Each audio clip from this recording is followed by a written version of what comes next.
Those are my details on the screen there, or at least I hope they're on the screen there. When I'm not fixing computers, I run around in capes with these lads here.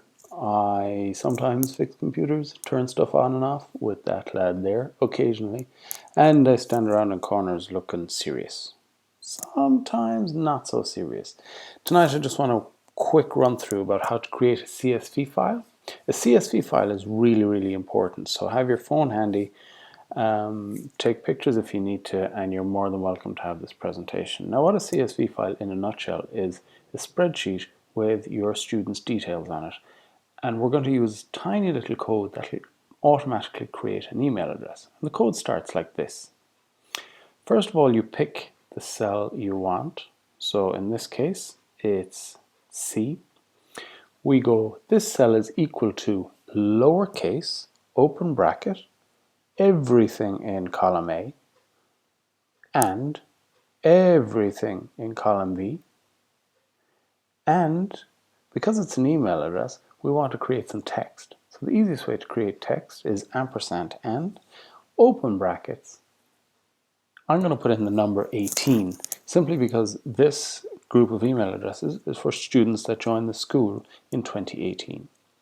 At my school domain, so at whatever your school name is, .ie, close bracket, and I'm going to press enter. Now, for those of you who notice there's a mistake there, we're going to leave it there, but the magic happens now. When we click on that little button there, drag it all the way down to the bottom of my sheet, and just like that, automatically the code gets transferred to every single one of those cells. So now we want to give our students a server login.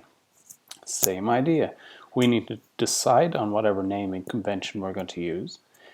In this scenario here, I'm going to use first name dot surname and the year they joined the school. So I'm going to say this cell equals to all lowercase.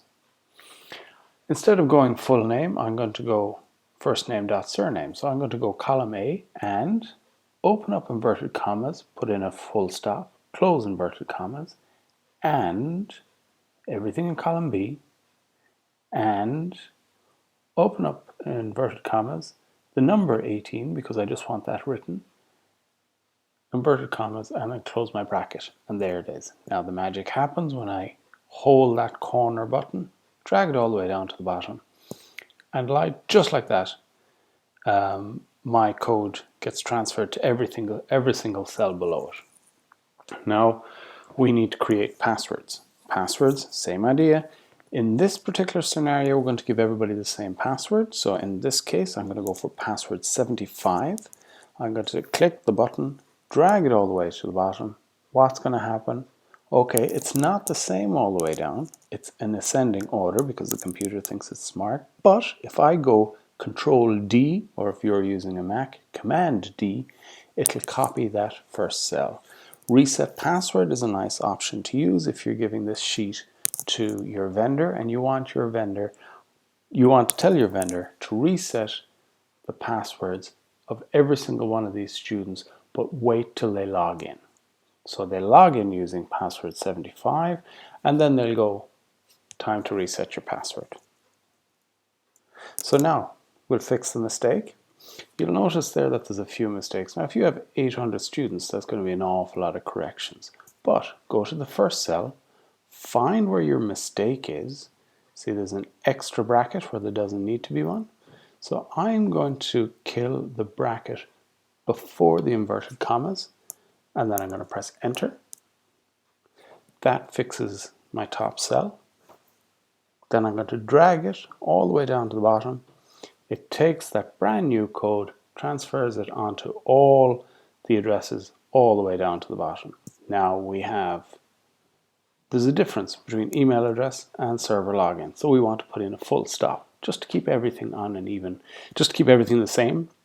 So we're going to go, okay, we're going to need to insert a full stop there. So I'm going to go ampersand, so and open brackets, full stop, or inverted commas, full stop, inverted commas, and it's automatically going to pick the next one. I'm going to drag that all the way down to the bottom. and automatically my email addresses are changed. Now the fact of the matter is, if you have to do that 80 times, it's a nightmare. Trust me, I've had to do it. Now that I know how to use the codes, it's very, very straightforward. So we'll say there's a spelling mistake. We have Miss McDermott here. So we decided that Miss McDermott, or we were told by the parent, Miss McDermott spells her name with one T. So did you spot what happened there? When I changed the one T in column B, it automatically changed for the email address and the name. When you finish, download as, comma, separated values. Click that. In my case, it goes straight to a downloads folder. In your case, it might go somewhere else. So remember, download as, and I'm using Google Sheets at the minute. Take a picture of this. Feel free to take this presentation if you need it. Look, I hope you enjoyed that. I hope it was some use to you. Like I said, let Cormac know if you want this presentation. I hope you took loads of pictures. If not, I'm sure they'll rewind it for you. Lads and ladies, have a great night. Hope to see you again soon. Chat later. Bye bye.